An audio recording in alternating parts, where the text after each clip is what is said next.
Hello everyone, welcome back to the channel. Today we are going to dive into something really exciting.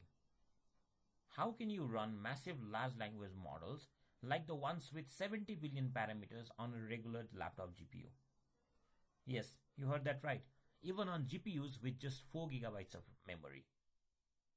So if you have ever wondered why these huge AI models usually require enormous expensive GPUs or why running them locally seems impossible, this video will give you the full picture. And I'll also show you the tricks that make memory efficient inference possible. Alright, so we'll start with the beginning. The problem itself. Why do huge LLMs require massive GPUs in the first place? Large language models are made up of billions of parameters. Think of parameters as the building blocks of the model. Each one is a number that the model uses to understand language. For example, a 13 billion parameter model has 13 billion of these numbers, and a 70 billion parameter model, well, that's 70 billion numbers. And each of these numbers has to be stored in memory, typically as a 16-bit or a 32-bit floating point numbers. That adds up very quickly. In fact, a 70 billion parameter model in a 16-bit precision requires around 140 gigabytes of GPU memory, way beyond what consumer GPUs have, which is usually between 4 and 24 gigabytes. And that's not all. During inference, the GPU also has to store activations. These are intermediate results as the model processes your input, as well as temporary buffers used for computation. So, the memory requirement skyrockets even further. And this is why normally running these huge models locally is basically impossible. People usually rely on multi-GPU servers or cloud services to handle them. But here's the exciting part.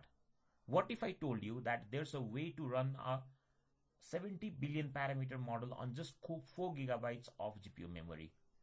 It's all about memory efficient inference, streaming layers, offloading weights, and clever optimization. Think of it like reading a massive book instead of trying to put the whole book on your tiny desk.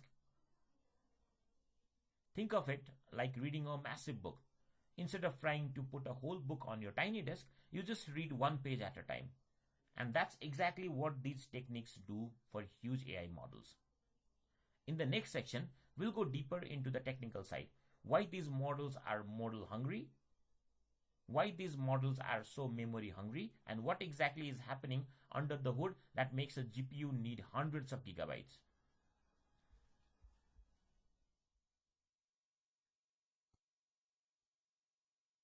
Now that we know huge LLMs have billions of parameters, let's dive into why they actually require such massive GPUs. It's not just the model weights themselves that consume memory. When a transformer processes input, it generates activations. These are the intermediate outputs of each layer as the model interprets the text. The size of these activations depend on the sequence length and the hidden dimension of the model. For example, for a 70 billion parameter model, just storing activations for a single input can easily take tens of gigabytes of memory. On top of that, there are temporary buffers required for computations. Attention mechanisms, matrix multiplications, and layer normalizations all allocate extra memory while performing calculations. And don't forget residual connections. Many of these models keep copies of the layer inputs to stabilize training and inference. All these small chunks can add up very quickly. So let's put it together. With almost 140 gigabytes for a 70 billion model in float 16. Forward activations 50 to 100 gigabytes, and temporary buffers about 10 to 20 gigabytes. So altogether, you're looking at over 200 gigabytes of memory needed just for a single input pass. That's why high-end GPUs or multi-GPU setups are normally required. A single consumer GPU with a 4 to 24 GB simply cannot hold all this data at once. So in short, transformer architecture is inherently memory hungry. Large dense matrices for the attention layers, feed-forward layers that can be up to 4 times the hidden size, and all the extra connections and buffers make the memory demand skyrocket. In the next section, We'll see how memory efficient inference techniques like layer streaming and offloading can bypass this limitation, allowing even a 70 billion parameter model to run on a small GPU without loading everything at once. Now that we understand why huge language models need massive GPUs, let's talk about how we can actually run these models on smaller hardware using memory efficient inference. The core idea is simple. Never load the entire model into GPU at once. Instead, we only keep the layer that's being computed in GPU memory.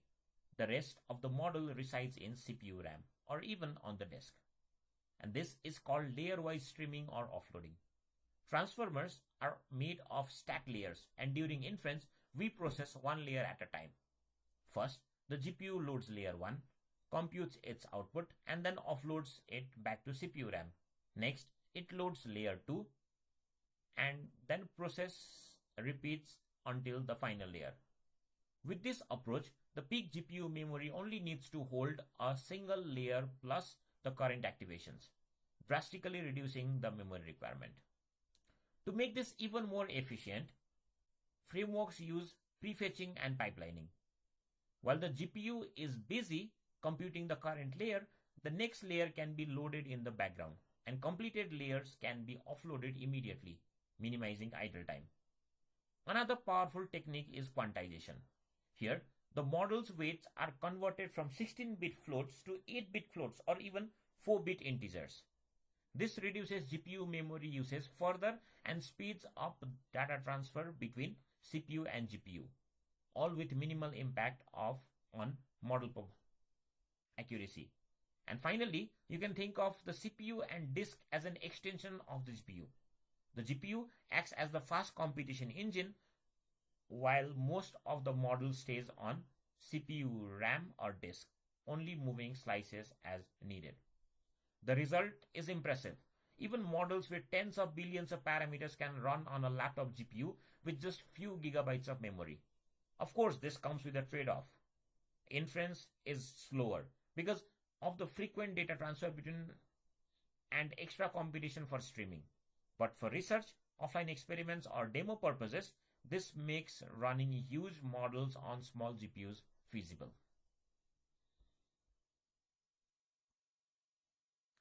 Let's see exactly how a huge language model can run on a small GPU step by step. For this example, we'll use a 13 billion parameter model, but the process is the same for larger models like 70 billion. It just becomes slower. First, here's the system setup you need. A modern multi-core CPU, around 32 gigabytes of RAM, a GPU with 4 GB VRAM, and a fast NVMe SSD for storing the model. We'll also need a memory-efficient framework such as PyTorch with layer offloading support or AirLLM. The key idea that we're going to use here is layer-wise streaming. Transformers are made up of stacked layer, like I said, and instead of loading the entire model into the GPU memory, we only load one layer at a time. And here's how it works. First of all, we load layer 1 from CPU, RAM, or disk into GPU. Then we compute the forward process for our input tokens. After that, we offload layer 1 back to CPU memory. Then we load layer 2 and repeat this process. And we continue until the final layer and then generate our output. With this approach, the GPU only holds one layer plus the activations at a time. For example, 70 billion model that normally requires 140 gigabytes of RAM now can run on a smaller GPU using this technique. To further optimize, like I said earlier, we can use quantization, converting weights from 16-bit floats to 8-bit or even 4 bits. This will reduce memory usage and speed up the transfer of layers between CPU and GPU.